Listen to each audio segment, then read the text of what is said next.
giường đây cô đây xem chỗ này nó thế đấy đây có đấy chị ngồi đấy đấy ngồi đấy đấy một phần đấy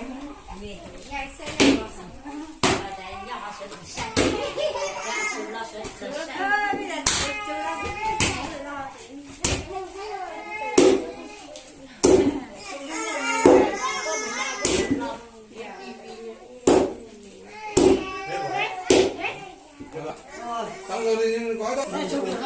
Ok. Thế này này. Hai chồng chị đầu với nhau nha. Từ từ. Giả vờ thôi nhá. Nhớ đây, thế nhá. Nghe nó này.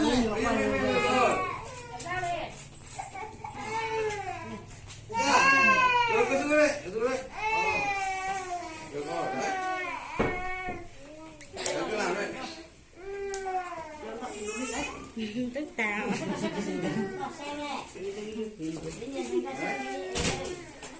Xong chưa? Làm xong rồi. Đây chụp kiểu đây. Rồi. À, kiểu đây đi. Chị ơi, đấy.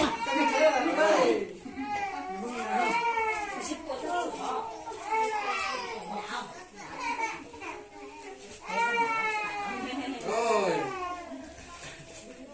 Ok. Đóng cửa sau cái, đóng cửa sau cái. Có được rồi. Vô đi.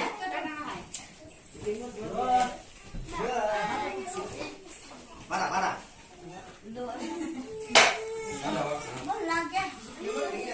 Muốn tỏ từ sông luôn rồi này. Bà bắt đi. Bà bắt đi bà.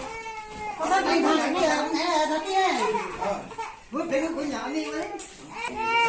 Không, bây giờ sang bên này ngồi xem này. Đẩy sang bên này.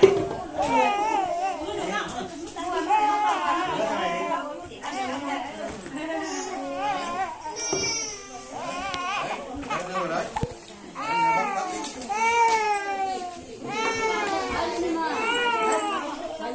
Mở cái cửa hộ ra cái cho nó sáng vào đây để mình lấy. Đấy, rồi.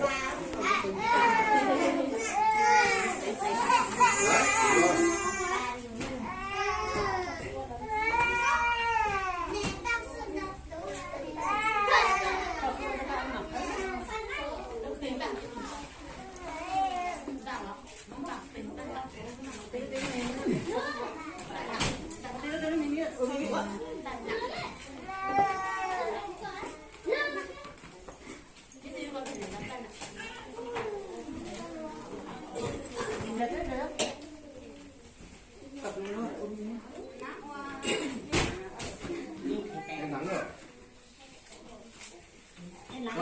Bây giờ mở cửa ngoài này cái này. Để chụp đấy, rồi để chụp cái tay em ấy, bà đang làm. Cái dây này không có nhất này. Không có này, không có. Đấy, đưa cho bà đây.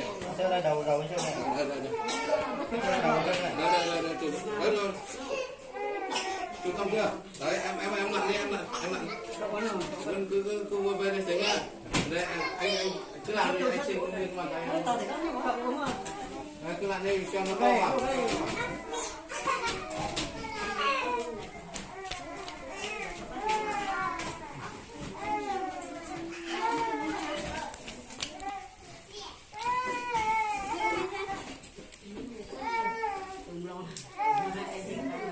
Cứ để nguyên thế này mà đặt đây để chụp sáng đây đây các bạn đi đấy.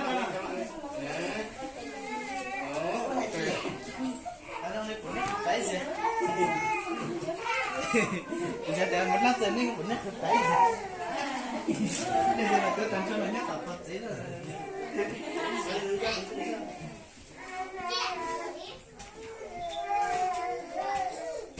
Đấy, từ từ đứng lùi lại xong thì để cho vào nắng vào cái bánh nó hơi cúi ở xuống đây.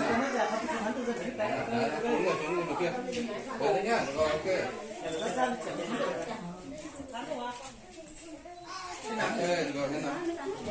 Rồi được cái như thế nào?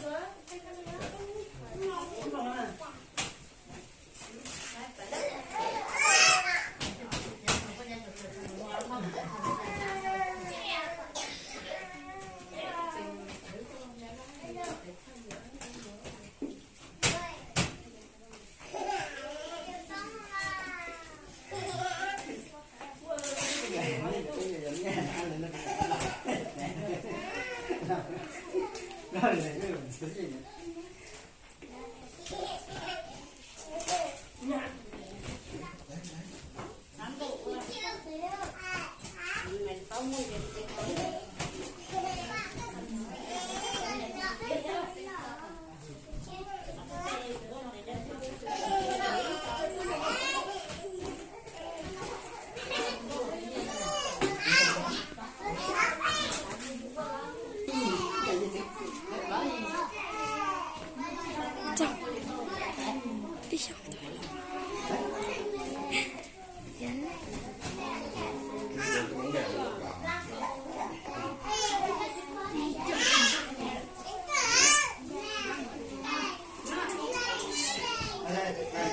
vào này, chuyển đây ra, chuyển đây.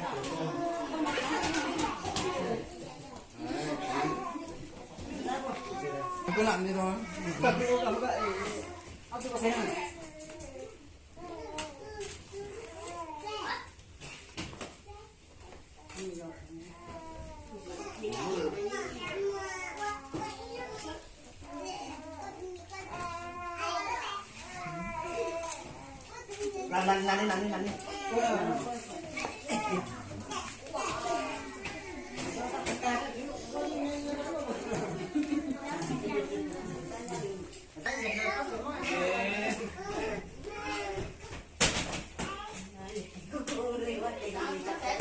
Lăn đi.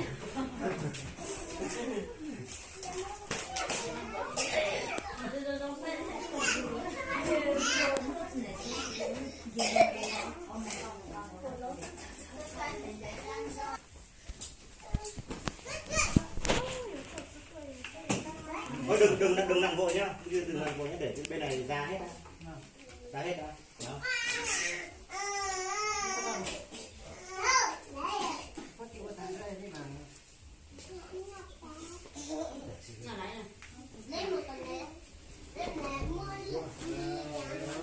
Đẹp chưa?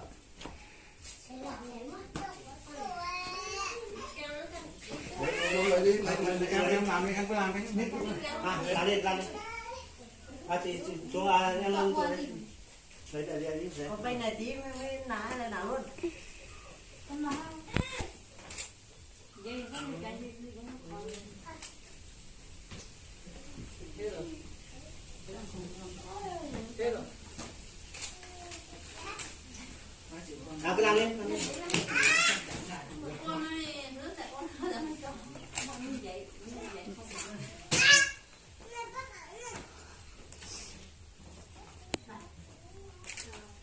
Em cúi vào đi, em cúi vào, em làm đi.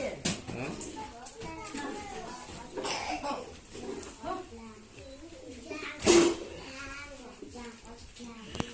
Em cho một cúi thế em diễn thôi.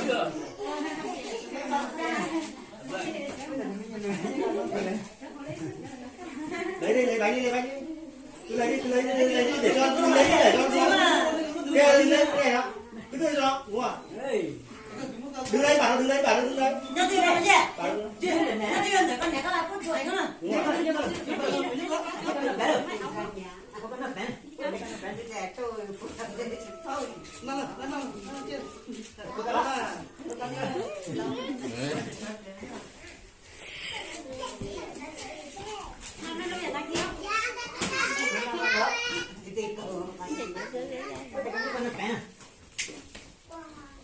Nào, lấy bánh này.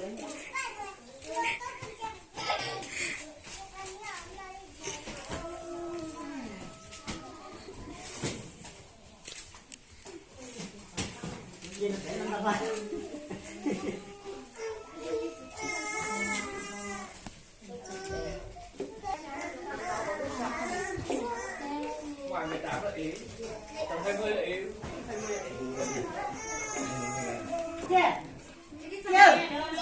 Không lạnh nữa. Hãy đứa cái làm đi.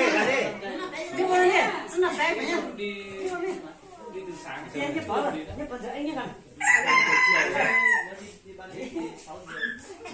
Chơi đi. 12 tiếng rồi. Đi làm sao? Đó, không có,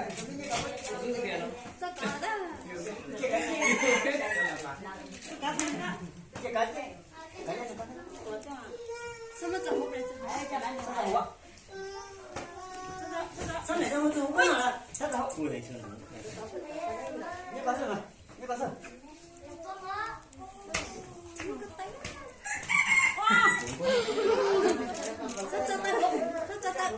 Nhớ có rồi. Nhớ có rồi. Nhớ có rồi.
Anh bảo hai vợ chồng hơi cúi xuống tí. Đấy, rút nguyên tư thế đấy. Đấy, em rút nguyên tư thế để anh xin cái. Anh xin cái, đây, rồi. Ok. Từ bình tĩnh. Rồi quá hết ánh sáng rồi, hết nắng rồi. Từ bình tĩnh. Quá đẹp cái này mà hết nắng.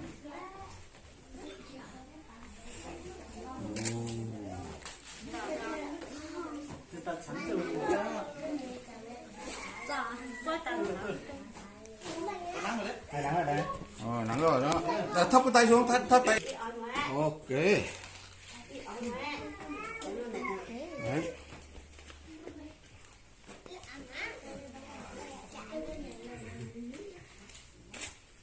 Đỗ Quyên đâu hả? Chạy trốn rồi à?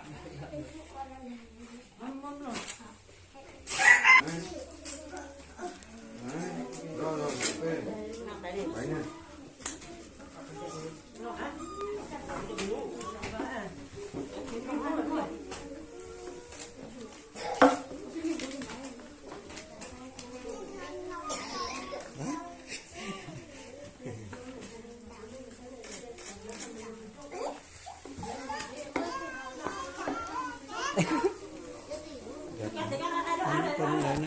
Thế này thì nó mới có hết người sau người trước, em hiểu không?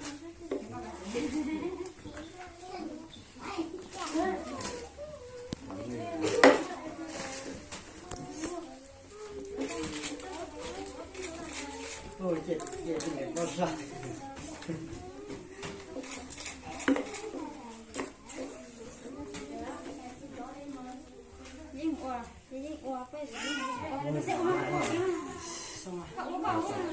Bánh đâu? Bánh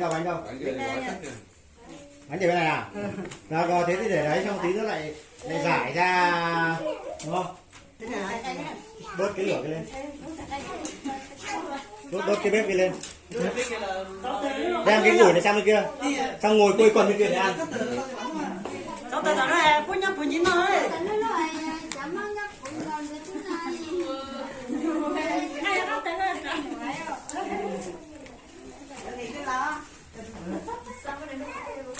Đúng rồi. Cho cái gì nhở? Cho cái ấm nước lên. Cái sao này?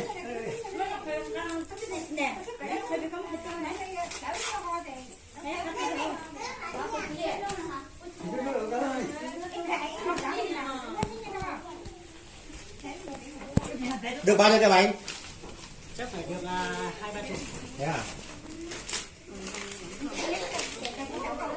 Mâm rồi con.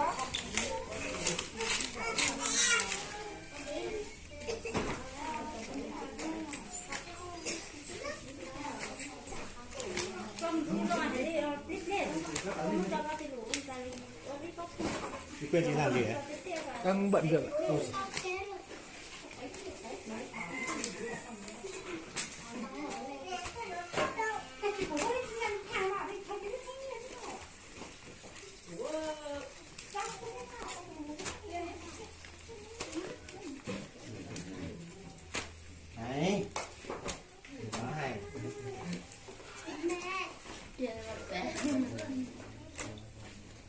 Rồi xong rồi.